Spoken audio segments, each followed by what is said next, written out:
भक्तवृंद हरे कृष्णा कृष्णा कृष्णा हरे हरे हरे राम राम राम हरे हरे।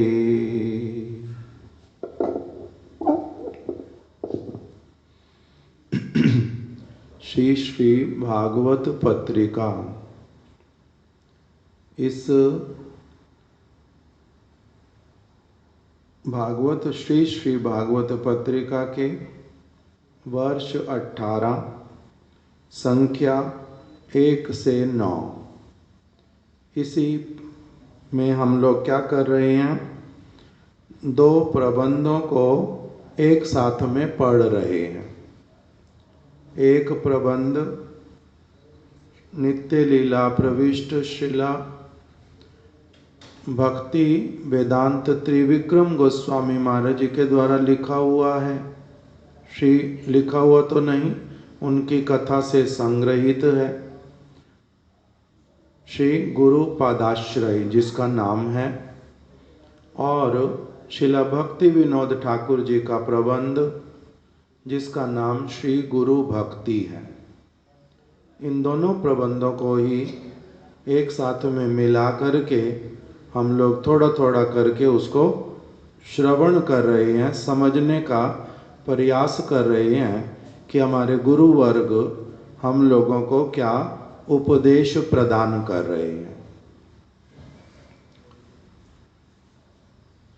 जो हमारी पत्रिका, इसका नाम श्री श्री भागवत पत्रिका कैसे हुआ, 1 मिनट 2 मिनट में उसके विषय में पहले बतलाऊंगा। श्रीला प्रभुपाद भक्ति सिद्धांत सरस्वती ठाकुर, जो श्री गौड़िया मठ के मूल पुरुष, जिसको हमारे महाराज इस प्रकार से नाम देते थे, श्री गौड़िया मठ के मूल पुरुष भक्ति विनोद ठाकुर जी को भी ऐसा कहा जाता है। श्रीला भक्ति विनोद ठाकुर जी ने जो पूरी तरह से प्लान किया और अच्छी तरह से उसकी ड्राइंग बनाई, उसके सब प्रकार की वस्तुओं को प्रस्तुत किया। देखो, वासुदेव प्रभु कोई बाहर आया, नरोत्तम प्रभु को बुलाता है। नरोत्तम प्रभु को बुलाने से कैसे वो देखेगा?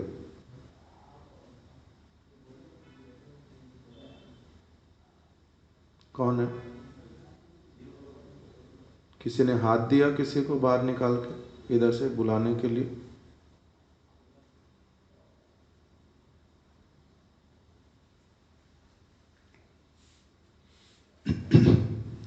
तो श्रीला भक्ति विनोद ठाकुर, उन्होंने क्या किया, श्री चैतन्य महाप्रभु की शुद्ध वाणी को, श्रीमन महाप्रभु के उपदेशों को उन्होंने बहुत अधिक बहुत अधिक पवित्र, बहुत मंगलकारी, सबके लिए बड़े लाभकारी और एक सभी जीवों को उनका वास्तविक परिचय प्रदान करने वाले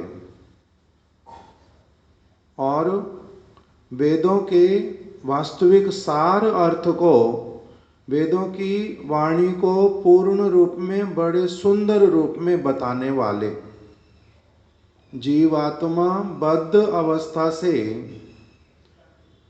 किस प्रकार से संसार की वस्तुओं से नहीं उलझ करके, उससे निकल करके कैसे अपने वास्तविक शुद्ध स्वरूप को और अपने नित्य जो भगवद धाम उसको कैसे प्राप्त करे, इसके लिए श्री चैतन्य महाप्रभु ने जो सारा वेद का बहुत निगूढ़ सारी शिक्षा दी थी, उसको भक्ति विनोद ठाकुर जी ने बहुत उसको जैसे कि इतनी श्रेष्ठ वस्तु, इतनी उच्च वस्तु, इतनी पवित्र वस्तु, उसका उन्होंने पूर्ण रूप में उसका अनुभव किया, उसका आश्रय लिया और उसी की सब समय बात करते थे।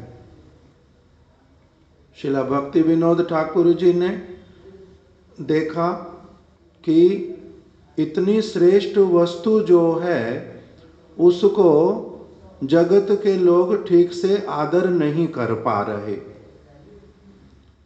उसकी वास्तविक गरिमा और वो वस्तु परम शांति प्रदान करने वाली और सभी वास्तविक प्रेम को, भगवान के प्रति प्रेम को जागृत कराने वाली वाणी और उनका पवित्र चरित्र श्री चैतन्य महाप्रभु का, उनके परिकरों का, स्वरूप दामोदर राय रामानंद, रूप गोस्वामी, सनातन गोस्वामी, जीव गोस्वामी, इन्होंने कविराज गोस्वामी, वृंदावन दास ठाकुर, इन सब ने श्री चैतन्य महाप्रभु की, रघुनाथ दास गोस्वामी, इन सब ने श्री चैतन्य महाप्रभु की जो संपत्ति, उनके उपदेश, उनकी विचारधारा, इसको उन्होंने अपने ग्रंथों में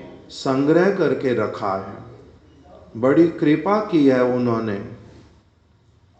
तो वही वस्तु अभी उनके पास में जिस समय पहुंची तो वो, क्योंकि बहुत अधिक विद्वान व्यक्ति, बहुत ही अधिक विद्वान कहने से बहुत छोटा शब्द हो जाता उनके लिए, वो वास्तविक रूप में अप्राकृत वस्तु को जानने वाले, जगत के अनुसार बैरिस्टर, दूसरा भगवत भक्ति में पूर्ण रूप में निष्णात, निपुण, और उसी प्रकार से सब समय हरि नाम का आश्रय लेने वाले, साधु संग करने वाले और ग्रंथ का पाठ करने वाले, उनका बड़ा इच्छा होता कि कितने कितने लोग, जगन्नाथ मंदिर का उन्होंने कितना संस्कार किया जगन्नाथपुरी में, वहीं पर कितनी प्रकार की कुरीतियों को दूर किया। ब्रज में आकर के जो यहाँ पर कंजर लोग, एक शब्द आता है ऐसे लोगों के लिए जो बंजारे जिनको हम लोग कहते हैं, उनको बंगाल में और ब्रज की भाषा में बोलते हैं ये कंजर लोग, मतलब एक स्थान से दूसरे स्थान पर भ्रमण करते रहते, घर अपना बनाते नहीं किंतु चोरी करते हैं और डकैती करते हैं, लोगों को बहलाते फुसलाते हैं, उनको मार डालते हैं, उनका सोना चांदी लूट लेते हैं। ऐसे लोगों को पूरे ब्रज से उन्होंने खदेड़ा अच्छी तरह से, क्योंकि बहुत बड़ी पोस्ट पर थे। तो इस प्रकार से उन्होंने जगन्नाथ दास बाबा जी महाराज जी का अनुगत्य किया। उन्होंने देखा कि महाप्रभु के नाम पर बड़े सारे लोग महाप्रभु के शुद्ध विचारों को नहीं ले पा रहे, कोई जातिवाद में फंसा हुआ, क्योंकि उन्होंने जिनसे पांचरात्रिक दीक्षा लिया, मंत्र लिए, विपिन बिहारी गोस्वामी, जिनका महाप्रभु के भक्त के रूप में बहुत अधिक नाम भी था, उनको भी देखा कि वो भी सिद्धांतों में कुछ कमजोर हैं। उनके हृदय के ऊपर प्रबलता था जातिवाद का। मैं ब्राह्मण हूँ और ब्राह्मण लोग ही वैष्णवों के वैष्णव आचार्य हो सकते हैं। वैष्णव कोई भी हो सकता है, किंतु वैष्णव आचार्य ब्राह्मण जाति में जिसका जन्म हुआ वही होगा। इसलिए उन्होंने रघुनाथ दास गोस्वामी ये कायस्थ कुल के इनके प्रति उनका आदर अधिक नहीं था। किसके प्रति आदर किया? रूप गोस्वामी, सनातन गोस्वामी, जीव गोस्वामी। ये तीनों कौन है? ब्राह्मण, भारद्वाजीय ब्राह्मण गोत्र के, ये बड़े विशेष व्यक्ति। फिर उन्होंने आदर किया किसका? रघुनाथ भट्ट गोस्वामी। ये कौन है? ब्राह्मण कुल में जन्म लिया। गोपाल भट्ट गोस्वामी, ये ब्राह्मण कुल में जन्म लिया। 5 गोस्वामी ब्राह्मण कुल के। छठे वाले गोस्वामी जो है रघुनाथ दास गोस्वामी, इनका जन्म कायस्थ कुल में हुआ। भजन किया इन्होंने।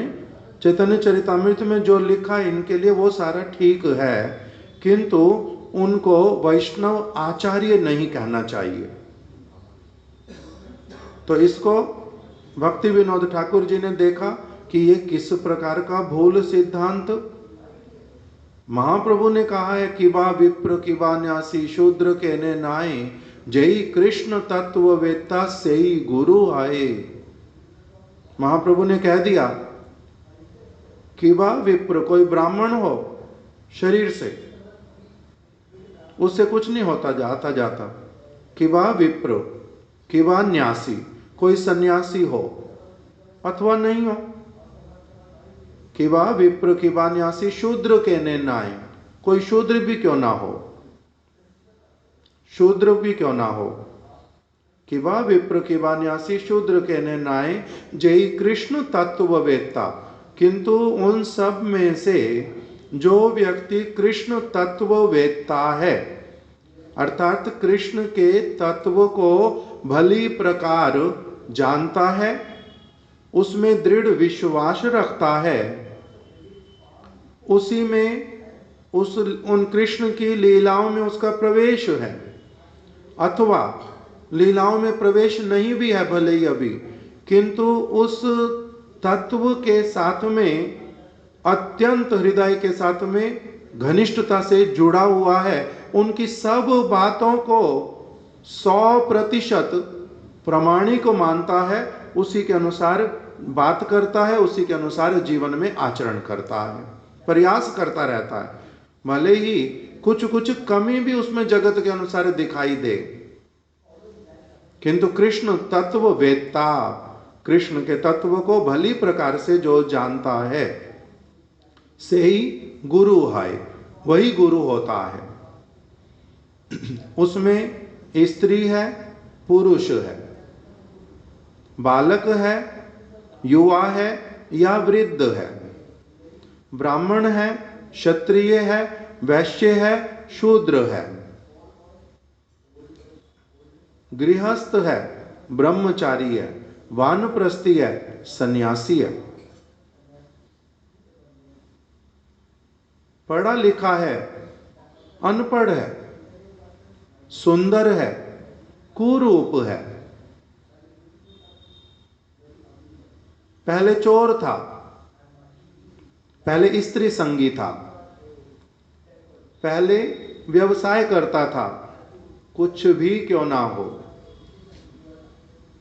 कृष्ण तत्व वेत्ता जिस समय वो हुआ, उस समय उसका पीछे वाला कोई भी वस्तु, उसके शरीर से संबंधित कोई भी वस्तु, जगत से संबंधित कोई भी वस्तु उसके ऊपर लागू नहीं होती। ये महाप्रभु का विचार, ये वेद का विचार, यही भागवत का विचार, यही गीता का विचार। इसी को भक्ति विनोद ठाकुर जी ने कहा कि ये विचार हम लोगों को पूर्ण रूप में समझ आता है। और विपिन बिहारी गोस्वामी क्या कह रहे हैं कि रघुनाथ दास गोस्वामी वैष्णव हैं किंतु वैष्णव आचार्य नहीं। ये कैसी बात? इसलिए उन्होंने फिर पूरा विचार लिया जगन्नाथ दास बाबा जी महाराज जी का, उनके चरणों की शरण ली, भागवत परंपरा में उनको अपने पूर्ण गुरु के रूप में स्वीकार किया। और फिर उन्होंने इच्छा की कि महाप्रभु के जो वास्तविक शुद्ध विचार, उसको हम लोगों को क्या करना है? संग्रह करना है। और फिर उसको संरक्षित करना है, फिर उसका पालन करना है, आचरण, फिर उसका दूसरे व्यक्तियों में प्रचार करना है। कैसे कैसे करें ये सारी वस्तुएं? इसके लिए उन्होंने जगन्नाथ दास बाबा जी महाराज और उनके एक बंधु, उनका नाम मेरे को इस समय स्मरण आता नहीं, वो संबंधित है रविंद्रनाथ टैगोर से, देवेंद्र टैगोर न क्या उनका नाम था। उनके साथ में पुनः पुनः परामर्श करते, बहुत सारे वैष्णवों के साथ में परामर्श करते कि श्री चैतन्य महाप्रभु की शुद्ध वाणी का स्थान स्थान पर सभा करते, कथा बोलते, कीर्तन करते, प्रचार करते, परामर्श लेते कि ये महाप्रभु की संपत्ति, इतना पवित्र वस्तु, इतनी बड़ी वस्तु, इसको किस प्रकार से अशुद्ध और शुद्ध क्या है इसको पहले अलग रखना, जो शुद्ध वस्तु चाहते हैं उनको वो कैसे मिले उसके लिए व्यवस्था करना, ये उन्होंने अभिलाषा की। उन्होंने अपने ग्रंथ वैष्णव सिद्धांत माला, बहुत छोटा सा ग्रंथ, उसी में लिखा एक स्थान पर कि यदि कोई ऐसा स्थान ना हो जहां पर शुद्ध भक्ति की बात होती हो, तब फिर यदि किसी को शुद्ध भक्ति करने की कामना कहीं से आई तो वो किस स्थान पर जाएगा और किसका संग करेगा। अब हम लोगों ने जैसे सुना हुआ, हमें क्या करना चाहिए? सदैव साधु संग करना चाहिए, ये हमने सुना है। हमने ये सुना है कि हमारे को शुद्ध साधुओं का संग करना चाहिए। हमने सुना है हमारे से श्रेष्ठ और समभाव युक्त जो साधु, उनका संग करना चाहिए। अब उनसे मिलने की, उनको ढूंढने की, कहाँ रहते, उनके पास मैं चला जाऊं, ये कामना आती हृदय में या नहीं आती? जिनके इस प्रकार का, जिनका सिद्धांत पक्का हो गया, जिन्होंने भागवत की बात को और शास्त्रों की बात को अच्छी तरह से समझ लिया कि साधु संग के बिना मेरी गति नहीं है, मेरे को सत्संग चाहिए, उनके कृपा से ही, उनके संग से, उनके उपदेश से मेरा पारमार्थिक उन्नति उत्थान होगा, तो मैं क्या इच्छा करूंगा? वो कहाँ पर है साधु, कैसे मिले? हे भगवान मेरा सौभाग्य उदित करो, हे प्रभु मेरे को उस प्रकार का संग मिले, सब समय जन्म जन्मांतर मिले। ऐसी सारी प्रार्थनाओं से तो भागवत भरा हुआ। तो इसलिए वो साधु कहाँ मिले, कैसे मिले? उसके लिए श्रील भक्ति विनोद ठाकुर जी ने प्रभुपाद जी को कहा कि यदि शुद्ध रूप में आचरण करके, शुद्ध रूप में प्रचार करके अपना भी यदि नाम बोलोगे कि जिसको शुद्ध भक्ति चाहिए वो मेरे पास आए, जिसको शुद्ध भक्ति का, जिसको साधु संग का वास्तविक कामना, वो मेरे पास में आए। जो श्री चैतन्य महाप्रभु को जैसे वो हैं वैसा जानना चाहता है, वो मेरे पास में आए। मैं सभी को वास्तविक साधु संग, वास्तविक श्री चैतन्य महाप्रभु की वार्ता, वास्तविक रूप में भव रोग से पार होकर के स्वस्थ एक जो आत्म स्वरूप, उसको प्राप्त प्रदान करने के लिए मैं हूं। मेरा आश्रय ग्रहण करो और मैं तुम्हारे को उस दिशा की ओर पूर्ण रूप में आश्वस्त करता हूं, लेकर के जाऊंगा। इस प्रकार से यदि आप करोगे तब भी इसमें नहीं मानना कि ये तुम अपना प्रचार, अपना यश अपने किसी स्वार्थ के कारण कर रहे हो, ऐसा नहीं मानना। इसी के द्वारा ही श्री चैतन्य महाप्रभु की वास्तविक सेवा होएगी। उन्होंने आदेश किया है, आचरण करते हुए आपनी आचार्य धर्म जीवे रे सिखाए, आपनी ना कैले धर्म सिखानो ना जाए। स्वयं क्या करो, उन्होंने आदेश किया। महाप्रभु ने अलग अलग स्थानों पर प्रति घरे घरे किया, करो यही भिक्षा, बोलो कृष्णा, भजो कृष्णा, करो कृष्ण शिक्षा। महाप्रभु ने उपदेश किया है। क्या किया है उपदेश? भारत भूमि ते जन्म होइलो जार, जन्म सार्थक करी, करो पर उपकार। उनका उपदेश है। भारत भूमि ते जन्म होइलो जार, जिसका भारत भूमि में अर्थात भगवान के वाणी के साथ में, भगवान के भक्तों के साथ में, जिनका पारमार्थिक जन्म इस भारत में हो गया। भारत का मतलब ही क्या बता दिया? भारत का अर्थ वेद, भारत का अर्थ उपनिषद, भारत का अर्थ वेद व्यास जी, भारत का अर्थ परम शुद्ध साधु सुखदेव गोस्वामी। ये लोग जिस वस्तु को पालन करते हैं, उन वाणियों के साथ में उन्होंने जिनको अपनाया, उन्होंने जिनको अपना संतान बना लिया, अपने चरणों में आश्रय जिन्होंने दे दिया, ऐसे वाले व्यक्ति कहलाते हैं भारतवासी। इसलिए भारत भूमि ते जन्म हैलो जार, जिसका इस प्रकार का सौभाग्य उदित हुआ, उसके पास में बहुत बड़ी वस्तु है। उसको क्या करना चाहिए? उस वस्तु का आदर सत्कार, उसकी पूजा, उसको अपने जीवन में पूरी तरह से उतारना, और फिर उसी वस्तु को अच्छी तरह से जब उसमें निपुण हो गए तब उसको अन्यों को सिखलाना। ये प्रभु का उपदेश है।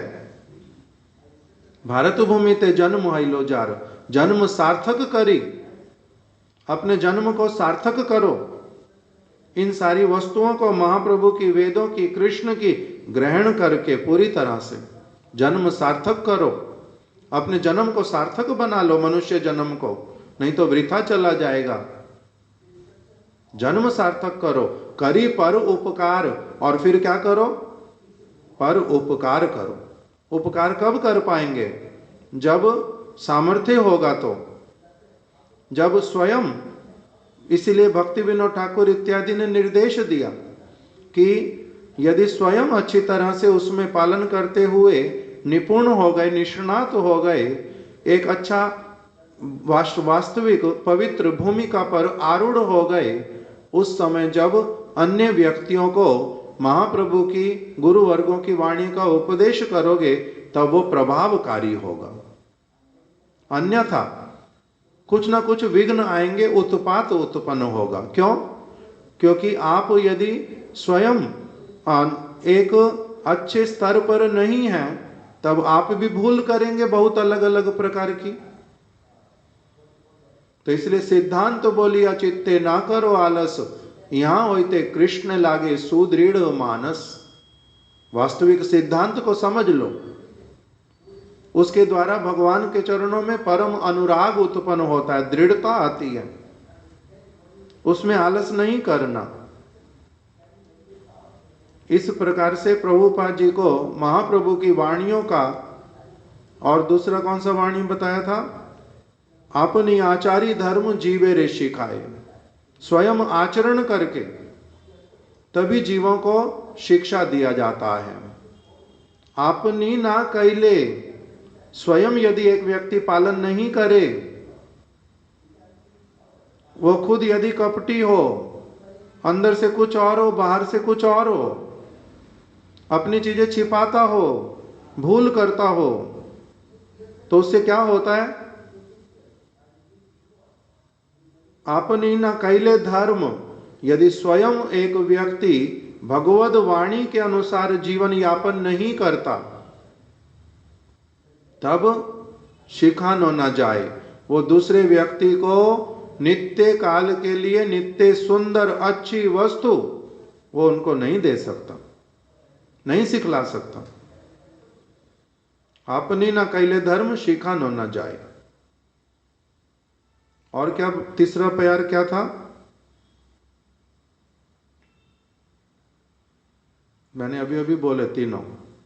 एक बोला था जारे देखो तारे कहो कृष्ण उपदेश, महाप्रभु ने कहा जिसको देखो उसको क्या कहो, कृष्ण का उपदेश उसको सुनाओ। किंतु कृष्ण के उपदेश की वास्तविक जो रियल एप्लीकेशन, पहले उसको अच्छी तरह से स्वयं समझ लो, अच्छे छात्र पहले बन जाओ, अच्छे छात्र बन जाओ, तभी क्या होगा, दूसरे को जब उपदेश दोगे तब वो वास्तविक रूप में कृष्ण वाला ही उपदेश होगा, कृष्ण के मन की भावना वाला, कृष्ण के अनुसार उपदेश होगा। नहीं तो उससे पहले तुम जब उपदेश कृष्ण का भी बोलोगे तब भी वो क्या होगा, इम्परफेक्ट। क्यों? क्योंकि तुम्हारे इम्परफेक्शन के कारण वो परफेक्ट वस्तु भी परफेक्ट रूप में नहीं पहुंचेगी, परफेक्ट रूप में नहीं पहुंचेगी। किस लिए? क्योंकि जिस भावना के साथ में, जिस भावना के साथ में कृष्ण ने वो बात बोली, यदि उसी भावना से तुम नहीं सुन पाए, समझ पाए, और उसी भावना के साथ में यदि उपयोग नहीं किया। रमनी मोहन प्रभु ये आए प्लम्बर, उनको पूछ देखो क्या आप लोग चाहते थे।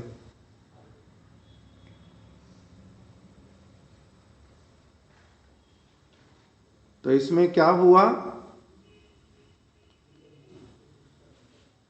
कौन सा प्यार, जारे देखो तारे कहो कृष्ण उपदेश, कृष्ण का उपदेश तो सुनाना किसी को, किंतु इसको कैसे सुनाना। जैसे हमारे महाराज जी उदाहरण देते थे कि एक व्यक्ति वृंदावन में रहता था, वो मठ का इंचार्ज, उनके पास में कुछ लोग रहते थे। अभी वहीं पर वृंदावन वाले मठ में हैदराबाद से एक मठ के इंचार्ज कुछ दिनों के लिए दर्शन करने के लिए आए। अभी वहां पर मठ में रह करके एक ब्रह्मचारी को उन्होंने देखा, नया है, सरल है, सेवा बड़ी अच्छी तरह से करता रहता है। उनके साथ में मित्रता की हैदराबाद वाले इंचार्ज ने, और उस व्यक्ति को कहने लगे तो मेरे साथ में ही रहो, मेरे साथ चलो, मेरे साथ में चलो, वहीं पर सेवा करना। अभी उसने, ब्रह्मचारी जो नया आया, उसने जाकर के इंचार्ज को कहा कि मेरे को हैदराबाद वाले प्रभु कह रहे हैं मैं उनके साथ में हैदराबाद चला जाऊं, आप क्या कहते हो, मैं उनके साथ चला जाऊं, मैं तो कभी हैदराबाद गया नहीं, तो चला जाऊं। तो उन्होंने उत्तर दिया कि पागल हो गया, क्यों जाना तूने हैदराबाद, वृंदावन धाम परम पवित्र स्थान, ये भगवान की लीला भूमि, यहाँ पर भजन करने के लिए जगत के सारे लोग आकर के तरसते हैं कि हम यहाँ भजन करें। जिनको ब्रजभूमि के प्रति प्रेम हो जाता है, जिनको जैसे कैसे करके यहाँ रहने का अवसर मिल जाता है, वो परम सौभाग्यशाली होते हैं। पागल है, अपने सौभाग्य को नष्ट करके तो यहाँ से वहां पर जाएगा, वहां क्यों जाना, नहीं जाना वहां पर। वो प्रभु ने मान लिया। हैदराबाद के इंचार्ज को कहा नहीं नहीं, मैं तो वृंदावन में रहना चाहता हूँ, वृंदावन से मेरी अच्छी भावना है, वृंदावन में सभी लोग आना चाहते हैं, इतना पवित्र स्थान है, जो जो उसने कहा। तो हैदराबाद नहीं गया, कहाँ रह गया, वृंदावन रह गया। अभी वही वृंदावन का इंचार्ज कुछ समय के बाद में अथॉरिटी ने उसको इंचार्ज बना दिया किसी और स्थान का, मान लो असम के किसी स्थान का। अब उसको इच्छा होती अपने साथ एक दो अच्छे लोग यहाँ से लेकर के चला जाऊं। उसी ब्रह्मचारी को उसने कहा, इंचार्ज ने, कि तुम मेरे साथ में कहाँ चलो, आसाम में चलो, हम आसाम चलेंगे, वहीं पर रहेंगे, वहीं सेवा करेंगे। तो उसने कहा कि वृंदावन धाम इतने भाग्य से मिलता है, यहीं पर भगवान की लीला स्थली, अब इसको छोड़ करके मैं तो नहीं जाऊंगा। तो नहीं, मैं जा रहा हूं ना, मेरे को क्या ये बातें नहीं पता वृंदावन धाम की? तो मेरे को तो पता है, तो तुम फिर मेरे को पता है, जब मैं भी जा रहा हूं सेवा के लिए जहां रहो ना वही वृंदावन होता है, इसलिए यहां सेवा करते हो वहां सेवा करना, वो भी वृंदावन ही है। फिर उसने कहा कि वहां पर तो जो है मेरा इच्छा नहीं होता, पहले वाली बातें मेरे हृदय में बड़ी दृढ़ रूप से घर कर गई हैं, मैं तो नहीं जाऊंगा आपके साथ में। तब उन्होंने कहा कि देख, गुरुदेव जहां पर भी मठ स्थापित करते हैं ना, वो वृंदावन ही होता है। मठ जो होता है वो गुरु का स्वरूप होता है, इसलिए वो गुरु का स्वरूप है, वो वृंदावन धाम है, उसमें कुछ असुविधा नहीं है, तो मेरे साथ ही चलो। तो उसने क्या कहा, नहीं मैं तो नहीं जाऊंगा आपके साथ, मैं तो वृंदावन में रहूंगा। तो अभी महाराज जी कह रहे हैं हमारे को कि ये वाले इंचार्ज ने जो पहले बातें बोली थी वो झूठ थी ना सत्य थी? जो पहले बोला था वो भी बिल्कुल सत्य था, और जो अभी बोल रहा है सारी बातें ये भी बहुत सत्य हैं या मिथ्या हैं? ये भी परम सत्य है। किंतु क्योंकि इसने अपने स्वार्थ के साथ मिल करके किंतु वृंदावन की महिमा को जब वर्णन किया था, तो इसने अपने स्वार्थ के साथ, ये बच्चा जाए नहीं, इसके साथ मिला करके किया था, इसलिए वही विचार इसके माध्यम से आने के कारण वो पवित्र नहीं था, अपवित्र था। दूसरी तरफ जब इसने आसाम के किसी मठ की बात कही तो वो भी बिल्कुल सत्य ही कही। वो वृंदावन है, वो क्या है,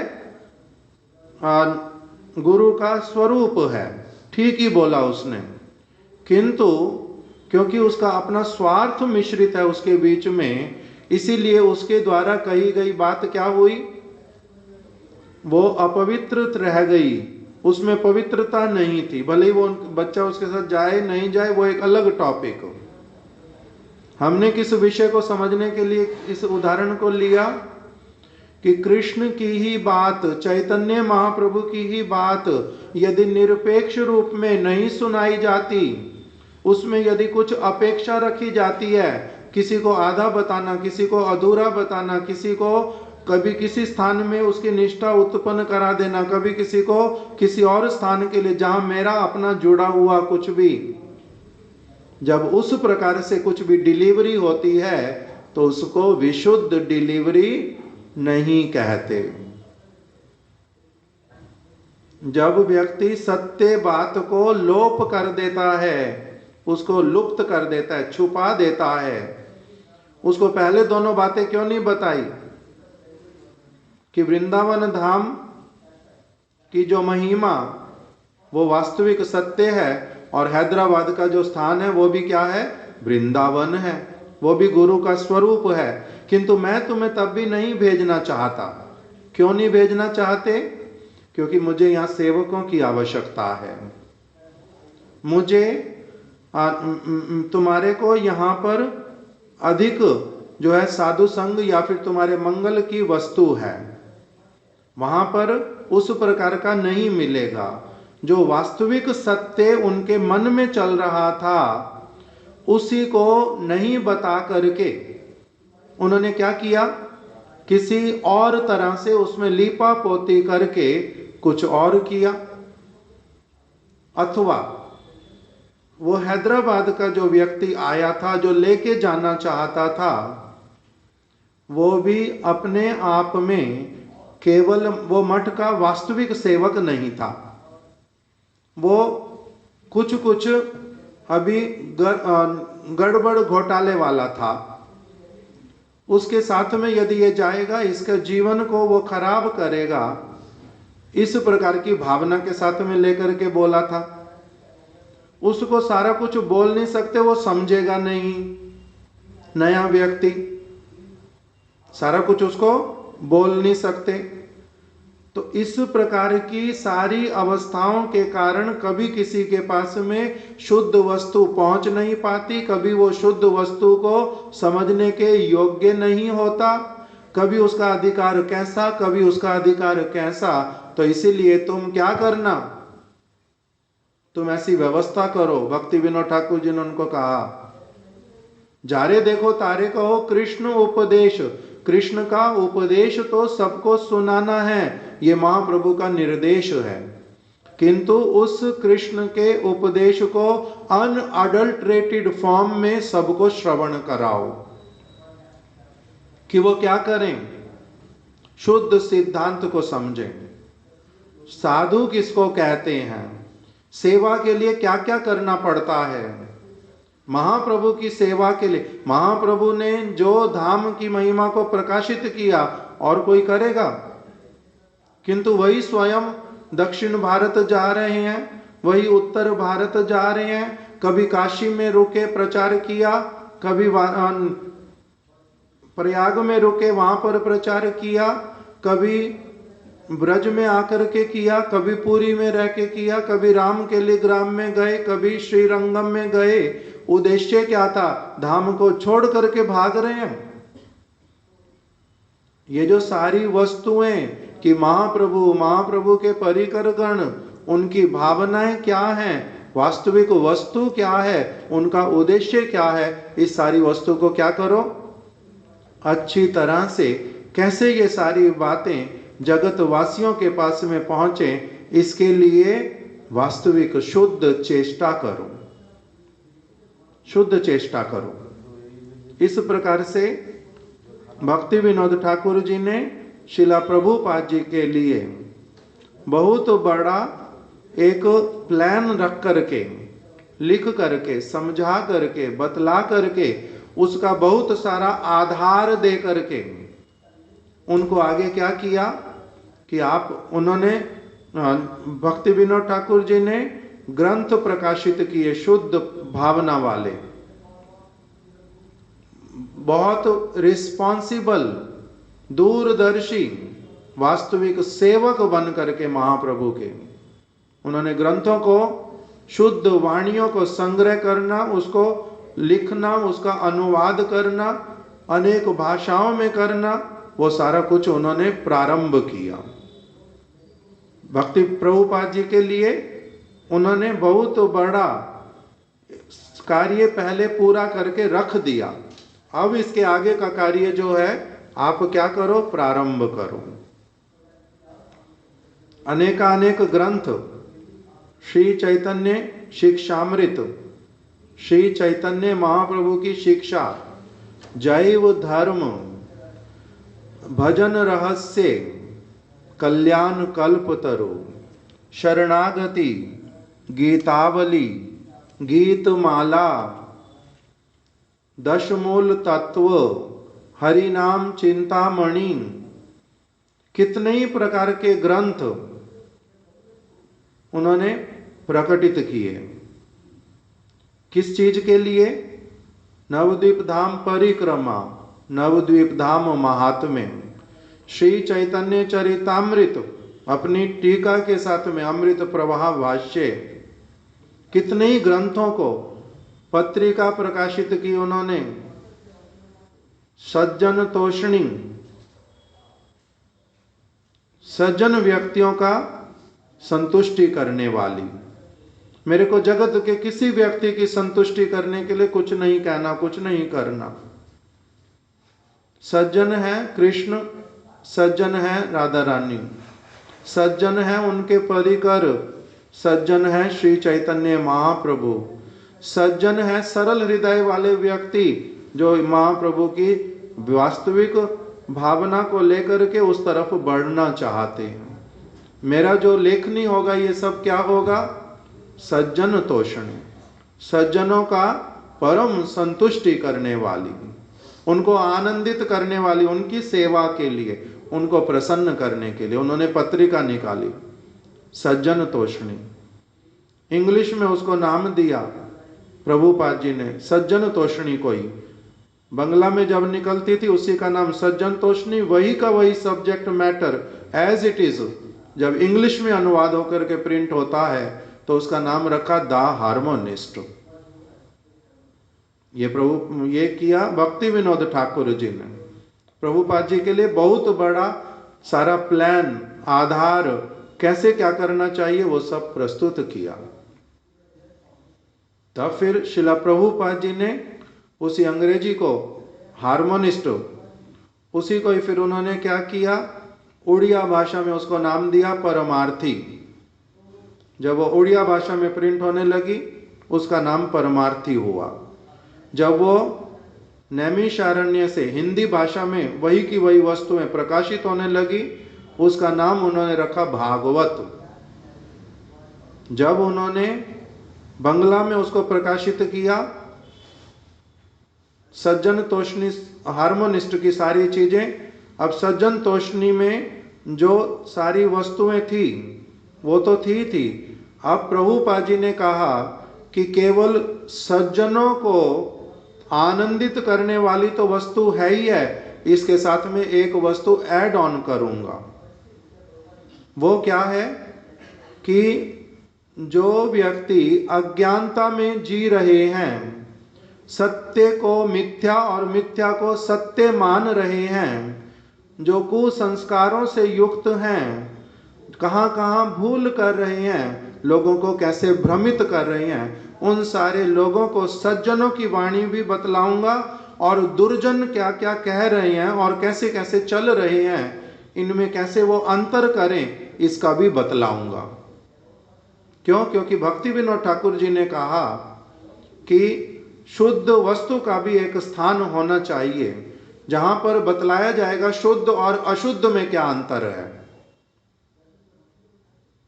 इसलिए उसको क्या कर दिया प्रभुपाद जी ने, फिर नाम दिया उसी सज्जन तोषणी को कि ये आज अब अपने नए स्वरूप के साथ में प्रकटित होगी। पत्रिका को प्रभुपाद जी क्या कहते थे, ये भगवान की दासी हैं, वैकुंठ की दूत हैं। इसलिए सज्जन तोषणी अथवा प्रभुपाद जी ने फिर बंगला में नाम दिया उसको गौड़िया, साप्ताहिक गौड़िया, एक सप्ताह में ही छापेंगे। इसी प्रकार से उन्होंने अलग अलग, प्रभुपाद जी ने फिर क्या किया, ये सारे भक्ति विनोद ठाकुर जी की वस्तुओं को बड़े शुद्ध रूप में उसी भावना को लेकर के, उसके साथ साथ नीड ऑफ द आवर जो थी कि लोग किस किस प्रकार से महाप्रभु की वाणी को शुद्ध रूप में समझ नहीं पा रहे थे, उनकी भूल भ्रांतियों को दूर करना प्रारंभ किया। उसी का नाम प्रभुपाद जी ने, सज्जन तोषणी का नाम क्या दिया, भागवत हिंदी में। तब प्रभुपाद जी के जाने के बाद में फिर वो पत्रिका बंद हो गई, प्राय नैमिषारण्य से जो छपती थी। तब प्रभुपाद जी के ही आगे काम को पूरी तरह से संभालने की बड़ी शुद्ध भावना रखने वाले हमारे परम गुरुदेव ने, उन्होंने क्या किया, उसी को ही फिर हमारे गुरुदेव के माध्यम से मथुरा में उनको संपादक बना करके श्री भागवत पत्रिका उसको नाम दिया। इसलिए जो हमारी भागवत श्री भागवत पत्रिका गुरुदेव ने जो 56 में ना 57 में प्रारंभ की थी, उसमें एक प्रबंध सबसे पहले दिया कि ये श्री भागवत पत्रिका सज्जन तोषणी और जो भागवत प्रभुपाद जी की, उनका जो उद्देश्य था पूर्ण रूप में उसी उद्देश्य को, उसी सब्जेक्ट मैटर को लेकर के ये आज नया नाम धारण कर रही है।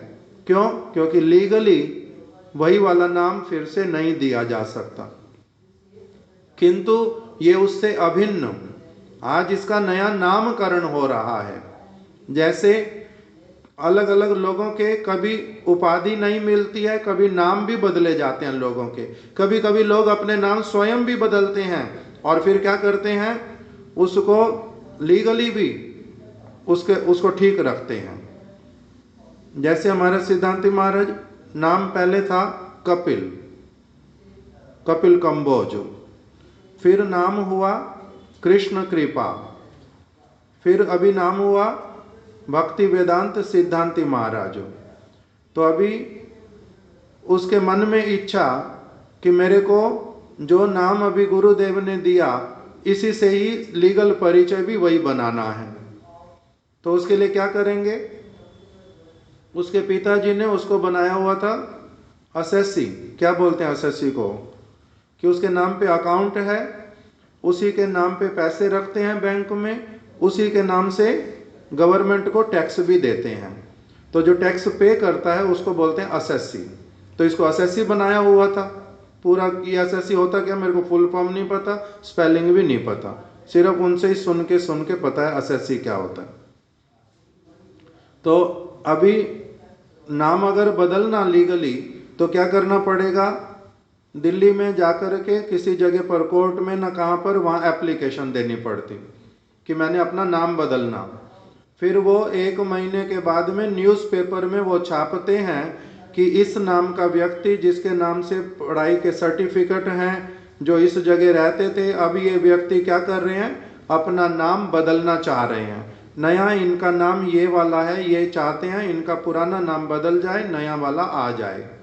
इसमें यदि किसी को ऑब्जेक्शन की अपना नाम क्यों बदल रहे हैं तो हमारे को रिपोर्ट करो, नहीं तो 1 महीने बाद इनका नाम अप्रूव कर दिया जाएगा कि इनका नाम बदल चुका है।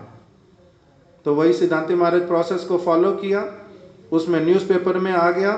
फिर अब वही दिखाने से सब जगह काम चलता है कि पुराना भले अगर किसी का कोई कारण हो, कोई काम हो, तो वो दोनों इकट्ठे दिखाने से सर्टिफिकेट मिलता है वहां से, गवर्नमेंट से ही, तो उससे काम चलता है। तो इस प्रकार से लीगल कारणों से कई बार क्या करना पड़ता, वही का वही व्यक्ति, वही की वही भावना है, किंतु उन्होंने क्या किया, अपना स्थान बदल लिया। दिल्ली से मैं वृंदावन जाऊंगा, मैं अभी साधारण व्यक्ति की तरह नहीं रहूंगा, मैं अभी सन्यासी हूं, जो भी बदलना है बदल दिया। होता संभव न नहीं। उसी प्रकार से वही की वही वस्तु सज्जन तोषणी, जो इस भावनाओं के साथ में भक्ति विनोद ठाकुर ने प्रारंभ किया था, उसी भावना को ही आगे प्रभुपाद जी ने अलग अलग भाषाओं में अलग नाम दे करके हमारे परम गुरुदेव ने फिर हिंदी वाली को क्या नाम दे दिया, श्री भागवत पत्रिका। बाद में क्या हुआ, गौड़िया जो छपती थी उसको हमारे परम गुरुदेव ने नाम दिया बंगला में श्री गौड़िया पत्रिका। आगे श्री लगा दिया, पीछे पत्रिका। अभी फिर समय आया, जो परम गुरुदेव पहले पत्रिका छापते थे, श्री भागवत पत्रिका, वो लगभग 19 ना 20 वर्ष चली। फिर बाद में जिन किन्हीं कारणों से वो बंद हो गई, लगभग 20 वर्ष तक, 20 वर्ष तक बंद हो गई थी। फिर बाद में फिर से गुरुदेव ने प्रारंभ करवाई 96 में, नहीं तो 94 95 में, देखना पड़ेगा ये सारा। फिर से प्रारंभ हुई, किंतु फिर गुरुदेव जो हैं, जिन किन्हीं कारणों से अब फिर गुरुदेव जो गौड़िया वेदांत समिति, उससे हम लोग क्या हुए, गुरुदेव 2 भागों में वो अलग प्रचार कार्य होने लगा, अलग सब कुछ होने लगा। तब फिर ये जो पत्रिका, इसका फिर से अब लीगल नाम बदलना पड़ा। इसका नाम फिर क्या रखें, गुरुदेव ने बत्रा हॉस्पिटल में, क्योंकि 2 बार वहां पर रहे गुरुदेव, हम लोग दोनों बार उनके साथ थे, मैं सिद्धांति महाराज, इसलिए स्मरण नहीं आ रहा कौन से साल की बात, या तो 2001 की या 2003 की, 4 की, जब भी होगा। तो फिर हॉस्पिटल में ही गुरुदेव के पास में मेरे माध्यम से मैसेज दिया गया, मेरे पास फ़ोन आया कि नाम बदलना पड़ेगा, तो कैसे करें, क्या नाम दें, गुरुदेव नया कोई नाम दे दें। तो गुरुदेव ने बोला अलग अलग बातें सोच करके कि इसके आगे नाम क्या लगा दो, केवल श्री लगा दो। और फिर इसका नाम क्या पड़ गया तब से, श्री भागवत पत्रिका। तो इसलिए अभी हमारी पत्रिका के ऊपर क्या लिखा हुआ आता है, श्री भागवत पत्रिका। पहले क्या था, प्रभुपाद जी के समय में इसका नाम क्या था, भागवत। भक्ति विनोद ठाकुर जी के समय में इसका नाम क्या था, सज्जन तोषणी। परम गुरुदेव के समय में श्रीला वामन गोस्वामी महाराज जी के समय में नाम क्या था, श्री भागवत पत्रिका। अभी फिर गुरुदेव के समय में इसका नाम क्या हुआ, श्री भागवत पत्रिका। उद्देश्य एक, विचारधारा एक, सारी वस्तुएं एक, किंतु केवल थोड़ा थोड़ा क्या हुआ उसमें, नामकरण जो है वो नया होता गया। इस प्रकार से इस पत्रिका का हमारा ये परिचय है। इसी में से हम लोग क्या पढ़ रहे हैं, भक्ति विनोद ठाकुर जी का ही प्रबंध पढ़ रहे हैं। हमने अभी तक क्या सुना उनके इस प्रबंध से, श्री गुरु भक्ति से, कि ये संसार सुविस्तृत जाल के समान है। इसमें एक व्यक्ति आबद्ध जब हो जाता है, कृष्ण बहिर्मुख हो करके, माया ने उसको अपना लिया, उसने माया को चुना, माया ने भी क्या किया, उसको स्वीकार कर लिया, अभी उसको अपने जाल में रख लिया। अभी उसी जाल में ही ये क्या कर सकता है, पुनः पुनः जन्म, पुनः पुनः मरण, पुनः पुनः किसी जननी के जठर में शयन, कभी कुछ थोड़ा सुख कभी थोड़ा दुख, इसी में ही वो भ्रमण करता रहेगा, जाल में से कभी भी निकल नहीं पाएगा। उसकी स्थिति कैसी है, इस जाल से निकलने के विषय में अंधे व्यक्ति की भांति, कि उसको कोई मार्ग नहीं मिल सकता, अंध जीवगण। और वो इसी के भीतर में रहते रहते ही, क्योंकि उसका गठन किस चीज का है, वो सब समय आनंदमय रहने वाला व्यक्ति, आत्मा, अब यहाँ पर भी वो सब समय क्या खोजता है फिर, कि मेरे को सुख मिले, किंतु वो उस सुख की आशा में वो क्या करता है, सुख की आशा में ही इसी चक्र में ही भ्रमण करता रहता, और जो अवेलेबल उसके लिए ऑब्जेक्ट्स होते हैं, सब्सटेंस होते हैं, जो प्राणी मिलता है, जो भी वस्तु उसके बीच में मिलती है, उन्हीं के माध्यम से ही सुखी होने की वो सब समय चेष्टा करता रहता है। कभी किसी वस्तु को प्राप्त करके, बचपन में खिलौना मिल जाए, मेरे को चॉकलेट मिल जाए, मेरे को अभी ये नया कपड़ा मिल जाए, मेरे को साइकिल मिल जाए, उस बच्चे के पास जो है उससे छीन करके मेरे को दे दो। वहाँ पर मार्केट में ये जो मिल रहा है मेरे को अभी अभी चाहिए ही चाहिए। बड़ा होने पर मेरे को बाइक चाहिए, मेरे मार्क्स अच्छे आने चाहिए, मेरा नाम बदनाम नहीं होना चाहिए, मेरे मित्र बनने चाहिए, मेरी कामना सारी पूरी होती रहनी चाहिए, मेरे को अच्छी लड़की मिलनी चाहिए, मेरी जॉब बड़ी अच्छी होनी चाहिए, मेरे को ये मिल गया, मेरे को वो मिला, ये रह गया, वो नहीं मिला, उसने धोखा दिया था, उसने बड़ी सहायता की थी, कभी कुछ, इसी प्रकार से उसका जीवन क्या है, इसी जगत की माया वाली वस्तुओं में जो अनित्य हैं, जो सब समय रहेंगी नहीं, जो मेरे को केवल मात्र लग रहा है कि इसमें सुख है, जिनमें वास्तविक सुख नहीं है, उसी में ही कह रहे हैं कि हर व्यक्ति अलग अलग, कभी उसको राजपद मिल गया तो मैं बड़ा आनंदित हूँ, उस जो वस्तु मिलने से ही उसको लगता है सुखी हूँ, उसी में वो सुख को समझता है, उसी में सुख ढूंढने लगता है। उदाहरण सुना था, इंद्र का सुअर बन गया, टट्टी खा करके बड़ा अच्छा लगता है, उसी में सबसे परम सुख मानता है। और राजा का नाम सुना था जिसको, ययाति महाराज, जिनको क्या हुआ, पहले तो शर्मिष्ठा मिल गई, फिर बाद में शर्मिष्ठा रुष्ट हो गई, फिर उनको श्राप मिल गया कि तुम वृद्ध बन जाओ युवा अवस्था में, तो दुखी हो गए बड़े, फिर आशीर्वाद मिल गया, तुम्हारे को अगर कोई युवा अवस्था दे तब तुम क्या हो जाओगे, फिर से युवा बन जाओगे, तब बड़ा सुखी हो गया।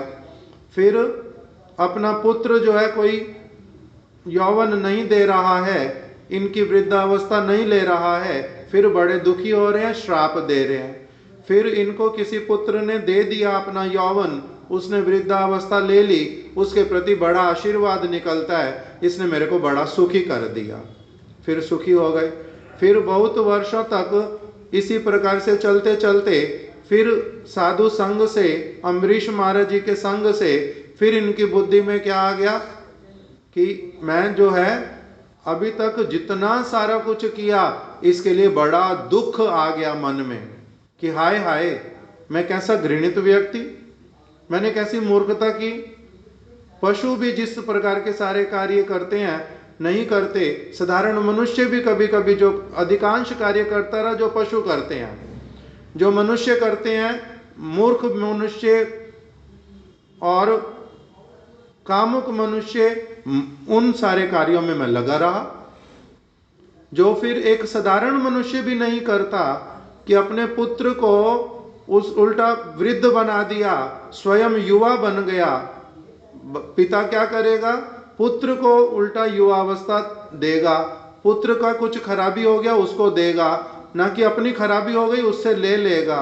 मैंने तो साधारण मनुष्य जैसा भी नहीं किया, हाय हाय, मैं साधारण जगत की कामनाओं के इतना वशीभूत हो गया। मेरा भाग्य कितना खराब था, मैं कितना अधिक मूढ़ था, मेरा कभी सज्जन संग हुआ नहीं, मैंने क्या किया, हाय हाय करके जिन सबको दुख सुख मानते थे, जिसके लिए सब समय आविष्ट रहते थे, वही सुखों को ही क्या मान लिया आज, वही सारे सुख वो मेरे लिए वास्तविक रूप में दुख थे, अमंगल थे, मेरा समय नष्ट करने वाले थे। मेरी मूर्खता के कारण मैंने दुखों को भी क्या समझ रखा था, सुख समझ रखा था। इसी बात को भक्ति विनोद ठाकुर कह रहे हैं कि ये महाप्रभु की शिक्षा है कि एक कृष्ण बहिर्मुख जीव किस प्रकार से माया को स्वीकार करता, माया के वशीभूत हो जाता है और अंध होकर के कैसे दुख को ही सुख मानता रहता है। क्यों? क्योंकि उसको वास्तविक सुख का कभी अभी तक आभास मिला नहीं।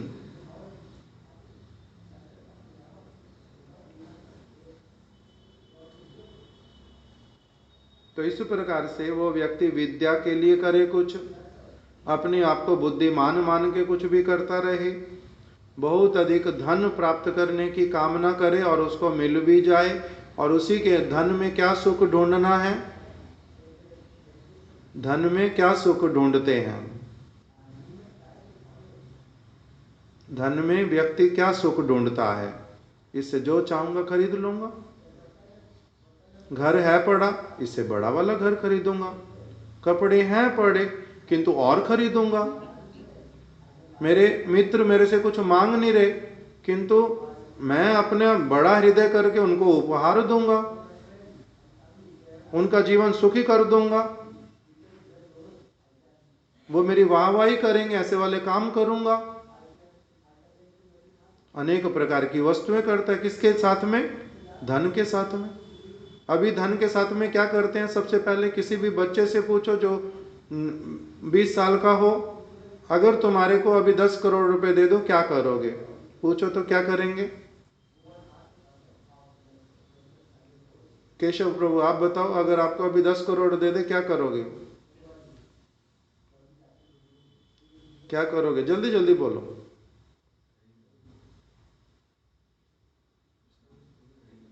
क्या खरीदोगे, वही तो पूछा। बड़ा घर लेंगे और बड़ी गाड़ी लेंगे। एक व्यक्ति है जिसका नाम है मनोज शुक्ला, अभी जिसका नाम मनोज मुंतशिर भी बोलता है वो अपने आप को। उसने राम जी का जो जन्म स्थान का ये वो किया अयोध्या का, उसने एक गाना लिखा, राइटर है, कविताएं लिखता है, अलग अलग चीजें करता है। तो बड़ा निर्धन परिवार से, घर बहुत छोटा, गांव का व्यक्ति था, अपनी जीवनी बता रहा है दुखी होकर के। क्यों? क्योंकि उसने बीच में एक ऐसी फिल्म के लिए डायलॉग लिख दिए जिसमें हनुमान जी की भाषा बहुत गंदी कर दी, राम जी की भाषा बहुत गंदी कर दी, लोगों ने बहुत निंदा किया। तो पहले बहुत अच्छा नाम हो गया था, फिर बहुत खराब नाम हुआ, अभी फिर अच्छा नाम हो गया क्योंकि उसने राम भगवान का ये भजन लिख दिया, सबको, मोदी को भी अच्छा लगा, तो उसको अच्छा लग रहा है सारा कुछ। तो उसको इंटरव्यू देते हुए इसी गाने के लिए उसने एक बात बोली बीच में कि सारे लोग मेरे को बड़ा अच्छा समझ रहे थे, बड़ा पसंद कर रहे थे, मैंने बड़ा परिश्रम किया यहाँ तक पहुँचने के लिए, कितनी सारी कविताएं लिखी अच्छी अच्छी, कैसा सुंदर एक गाना लिखा, कौन से वाला, पहले एक गाना लिखा जिसमें उसने बोला कि एक फौजी व्यक्ति वो अपनी माँ के पास में क्या लिख करके भेजता है, बहन को क्या लिखता है, तेरी मिट्टी में मिल जाऊं, गुल बन के मैं खिल जाऊं। पृथ्वी को बोल रहे हैं, देश को बोल रहे हैं कि हे देश, मेरे वतन, तेरे लिए मेरी कैसी भावना है, तेरे लिए तेरी आन पे कोई क्या दाग ना आ जाए, तेरी शान में कोई खराबी ना आ जाए, इसीलिए मैं क्या करूँगा, मैं तेरी मिट्टी में भले ही मिल जाऊं, मर जाऊं, किंतु तेरे झंडा नीचे नहीं होने दूंगा। माँ को कह रहे हैं मर जाऊंगा तो क्या हुआ, मैं तो चांद हूं ना तेरा, तो मेरे को चांद कहती थी, देख मैं आकाश में पहुंचा हूं किंतु सब समय रहता हूं, मैंने रक्षा की है देश की। इतना अच्छा कीर्तन लिखा, सब लोगों को बहुत अच्छा लगा। जो जिस जिस फील्ड में काम करता था सबने इस गाने को क्या लेकर के कहा कि इसी चीज की भावना, जो भक्त लोग हैं उन्होंने भी कहा कि यही वाली भावना हमारे को हमारे गुरु जी के प्रति, यही वाली भावना महाप्रभु के प्रति, मिशन के प्रति होनी चाहिए, इस प्रकार का होना चाहिए। तो सबको बड़ा अच्छा लगा उसका। किंतु जब उसने फिर क्या किया, क्योंकि ओवरऑल मनुष्य है तो टू आर इज ह्यूमन, वो तो कवि हैं, काल्पनिक कवि हैं, अप्राकृत कवि तो नहीं है।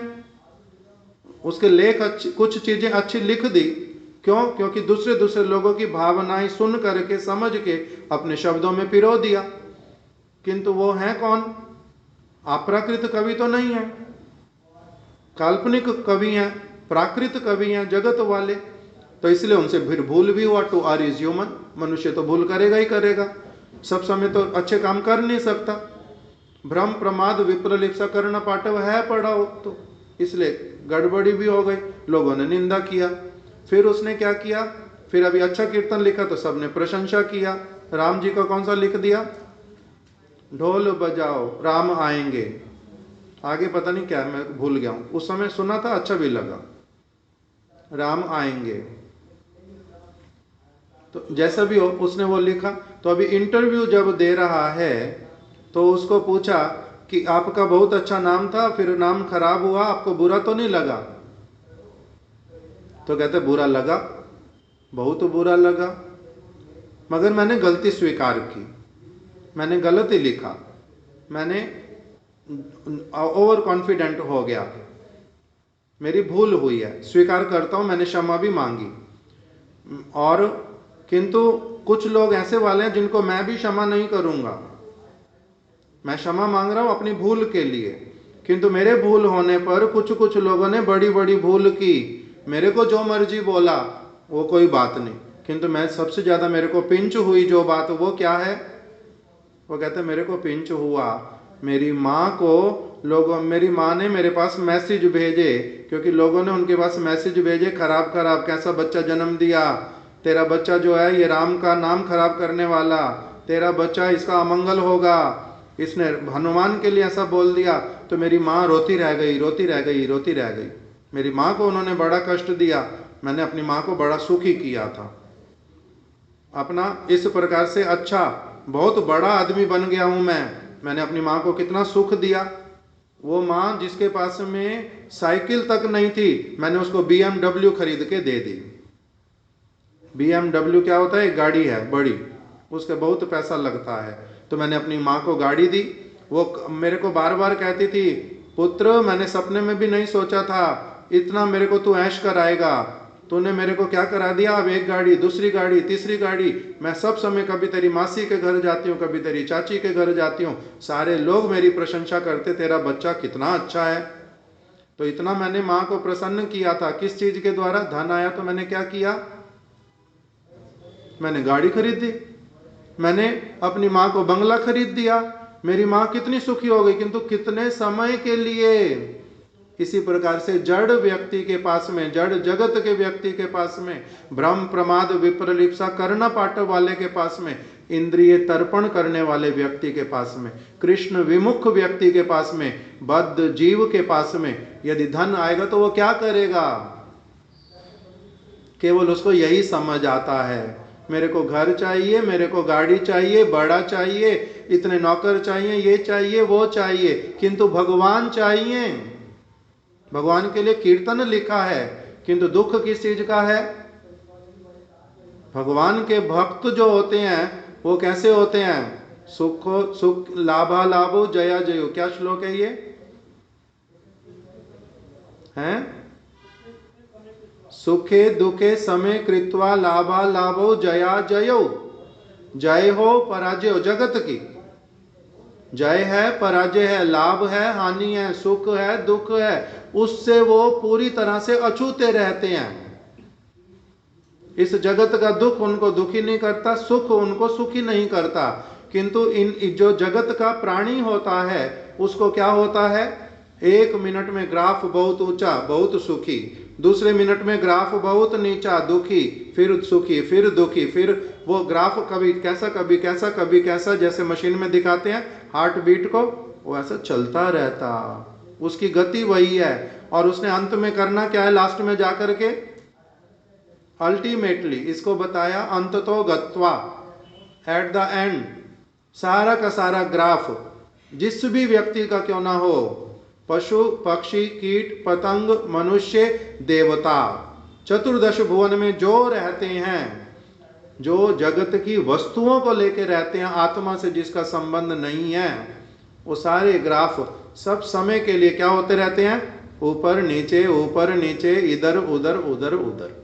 कभी भी एक स्थिर अवस्था को सब समय सुखी उसको प्राप्त नहीं कर पाते। क्यों? क्योंकि ये वाला सुख टेम्परेरी है, ये टेम्परेरी है। टेम्परेरी सुख नहीं चाहिए हमें, ये बात नहीं है, किंतु परमानेंट सुख हमें चाहिए। टेम्परेरी सुख उसमें हेल्प करने वाला बने, उस प्रकार का अगर दिशा निर्देश ना हो तब अलग प्रकार की असुविधाएं हैं। तो जैसा भी हो, तो अब यहां पर क्या बोल रहे हैं कि इस प्रकार करते करते कभी मैं क्या बन गया? अभी ये इस जगत का प्रधानमंत्री, राष्ट्रपति, जितना बड़े से बड़ा कोई व्यक्ति बन जाए, किंतु फिर से क्या है? पतन है। स्वर्ग में पहुंच जाए तब भी पतन है, ब्रह्मलोक में पहुंच जाए तब भी पतन है। इसीलिए बोल दिया आविरिंचादपि अमंगलम। नीचे से नीचे वाले स्थान से लेके ब्रह्मा के लोक तक सारी की सारी वस्तुएं कैसी हैं? अमंगल स्वरूप, सब कुछ अमंगल स्वरूप। इस अमंगलमय वस्तु को प्राप्त करके जो जितना सुखी होता रहे वो होता रहे, किंतु है क्या वो? अल्टीमेटली उसको जितना सुख उसको दिखलाई देगा, जितना ऊंचा ग्राफ जाएगा उतना नीचे उसका गिरेगा और उसको उतना ही दुख मिलेगा। ये जगत का परम सत्य उद्घाटित किया भागवत में। अविरिंचादपि अमंगलम, कभी स्थिर नहीं रहेगी वस्तु। और इस प्रकार से करते करते कितनी बार ऊपर उठा ग्राफ, कितनी बार नीचे, कितने दुख कितने सुख, ना जाने क्या क्या, इसी में उसके क्या बीत जाते हैं? अनेकों जन्म बीत जाते हैं, अनेकों जन्म। उसको पता भी चलता नहीं। हमारे को पता है हमारे कितने जन्म हो गए, कितने जन्म हो चुके मेरे। पहला जन्म ना मेरा अंतिम जन्म, पहले का भी पता नहीं, अंतिम का भी पता नहीं। किंतु जो विचक्षण व्यक्ति, भगवान, जो शास्त्र, वो क्या कह रहे हैं? बहुनी में व्यतीतानी, हे अर्जुन तुम्हारे बहुत सारे जन्म बीत चुके, मेरे भी बहुत बार अवतार होते हैं। ये राजा लोग भी बहुत बार आए, बहुत बार गए, कभी मरे, कभी जीवित हुए, कभी किसी तरफ कभी किसी तरफ, किंतु चक्र में से नहीं निकल पाते। इसीलिए शास्त्रकारों ने नाम दे दिया, जो इस जगत में रहता है जीव, वो क्या है? अनादिबद्ध। कब से है? पता नहीं, अनादि, अनादि काल से। हम गणना नहीं कर सकते, उतनी हमारे पास गिनती करने की सुविधा नहीं है, इतने जन्म बीत जाते हैं। तो कह रहे हैं ऐसे करते करते व्यक्ति के बहुत जन्म बीत जाते हैं, तब जाकर के उसको किसी को कभी किसी को कभी किसी को कभी जब वो स्वीकार कर लेता है, साधु लोग आकर के, भगवान इस जगत में आकर के उनके उद्धार का उपाय करते हैं। और जिस समय वो उसमें से वो प्रयास करते रहते बार बार बार बार बार बार, जिस समय ये जीव भी कभी एकदम से थोड़ा सा भी उनकी वस्तु को स्वीकार करना प्रारंभ करता, उसकी बनती सुकृति। वही सुकृतियां पूंजी पुंज पूंजी पुंज एकत्रित होते होते होते होते एकत्रित, तब जाकर के जब बड़ी बनती हैं, तब उसको थोड़ा सा साधु संग ऐसे वाला मिलता जिससे उसकी उस तरफ की बातें सुनने की उसकी जो है एक उसको सौभाग्य मिल जाता। नहीं तो सौभाग्य भी मिलता नहीं। कितने लोगों को किसी ठीक चीज को केवल मात्र सुनने का, उस चीज को अच्छे से जो पालन करता है उसको देखने का तो सौभाग्य बाद की बात हो,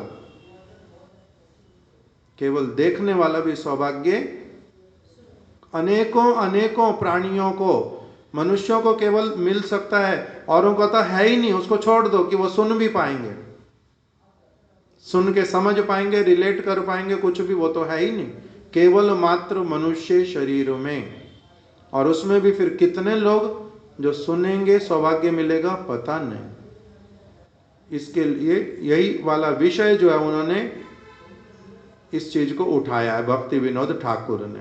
इसके आगे का अब हम कल श्रवण करेंगे, आज यहीं रख देते। वांछा कल्प तरुभ्यश्च कृपा सिंधुभ्य एव च पतितानां पावनेभ्यो वैष्णवेभ्यो नमो नमः।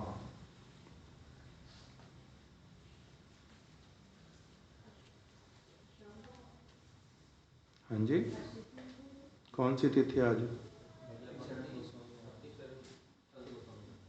भक्ति शरण शांत गोस्वामी महाराज जी की पत्रिका में लिखा हो हमारी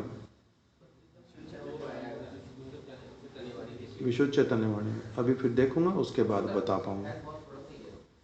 क्या बहुत थोड़ा सा है ना, वो कोई बात नहीं, वो कोई बात नहीं, किंतु तिथि है यही मेरे को नहीं पता था। सुबह तो हमने मंगल आरती में भी नहीं पता चला, जायध्वनि दी जब, बाद में देखूंगा और फिर उसी के अनुसार मैसेज आ जाएगा।